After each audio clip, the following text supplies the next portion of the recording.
Hi, it's Elizabeth from Tyne Valley Motorhomes. Today we'll be doing the handover video of the Elddis Autoquest 175. Back wheel on the driver's side, we've also got your fresh water drain off point. So again, twist the handle round and all your fresh water will drain out. So you can do this when you're travelling home, so you're not travelling home with all the weight of your fresh water, but we do advise you leave a little bit in just in case you need to stop off anywhere. But when you're winterising your vehicle, again, you want to leave the tank empty so no water can freeze and cause frost damage in the cold months. Next, we've got your freshwater filler point. So you'll need your key to unlock the cap, and then you can twist the cap off, and then you'll need an adapter and a length of hose. Some sites just provide a brass tap, and then you want to put your hose pipe through the hole, fill up your freshwater tank, and then when it's full you can put your cap back on, and always make sure that you lock it with a key so no one can tamper with your fresh water.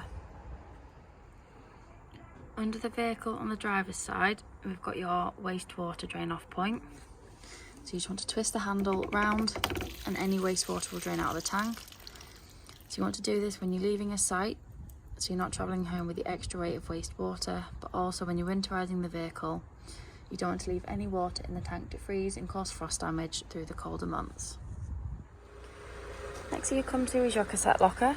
So as long as the blade on the inside of the toilet is closed, you can pull the orange handle up and slide the cassette out. And then to empty it, you just want to unscrew the cap and then tip it up and always push in the orange button to allow some air in and stop it from clogging. And when you've emptied it, fill it up with some fresh water, give it a good swill around, empty it out again, and then put some blue or green liquid in your cap, and then your cassette is ready for use again. On the back of the vehicle at the top, we've got your reversing camera, and then we've got your tow bar at the bottom.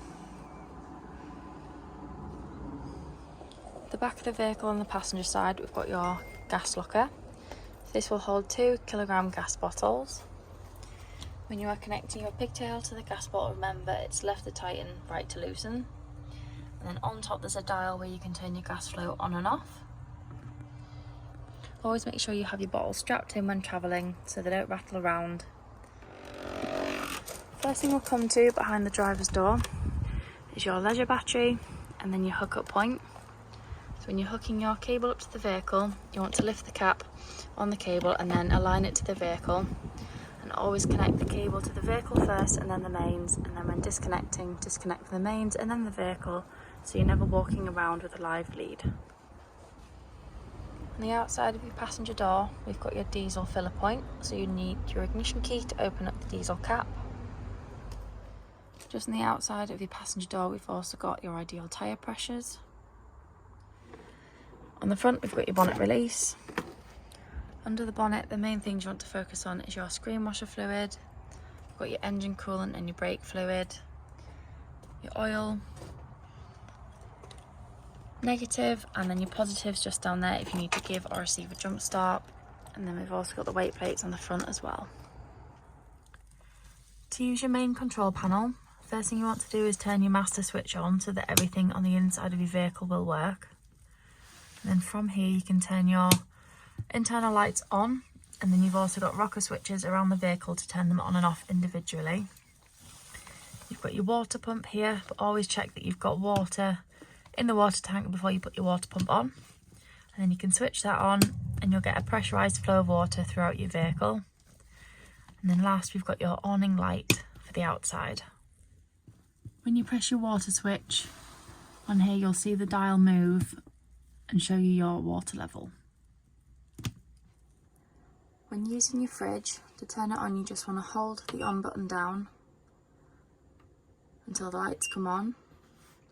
And then from here, you can either pick to have it on automatic, which means it will pick the best energy source possible, or you can manually pick hookup, gas, or vehicle battery. Best one to keep it on though is automatic, and then you don't have to worry about manually selecting a different source to keep your fridge turned on. And then on the right hand side, you've also got your temperature, so you can have 1 being the warmest or 5 being the coldest. And then next here is a little triangle with a little exclamation mark If you unhook your cable and you've got it selected on hookup, it will come on, or if you've got it on vehicle battery and your vehicle's not turned on, it will just beep and flash, just saying that your fridge isn't turned on and to change it. Here we've got your gas burner hobs working. Just remember that once you've used them and turn them off, let the metal fully cool before you put the glass lid down, otherwise it will shatter. Here we've got your grill working on gas, and here we've got your oven working on gas. To use your heating in the vehicle, the dial on the left here is your energy source. So you either have 1 kilowatt, 2, 3, or gas and 2 kilowatts, or you can twist it all the way around and have it on just gas or vent. And then you've got the temperature on the right hand side. Above your heating control panel, we've got your hot water control panel.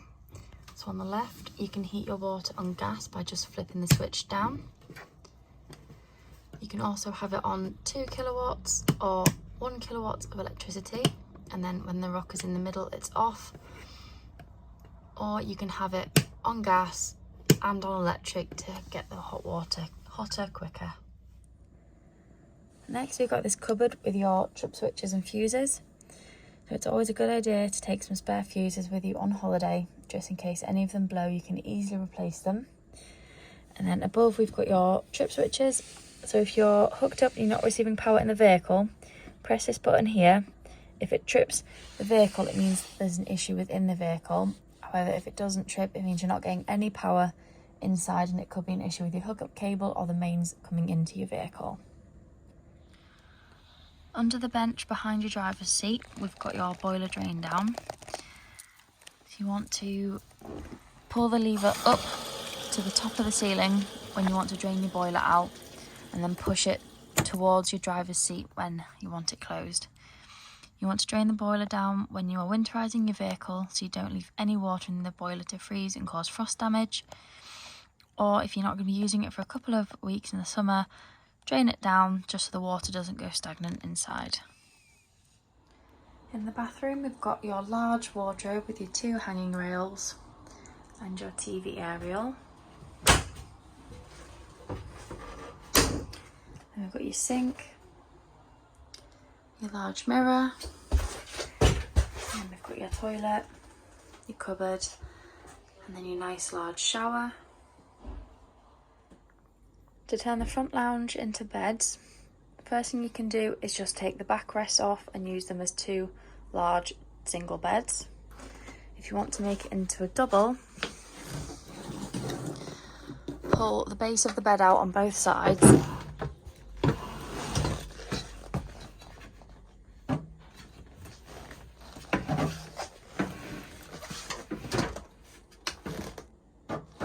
And then what you want to do is pull the base cushion forward into the middle, and then the backrest will drop into the gap behind, and then you've got your double bed made up in the front of the vehicle.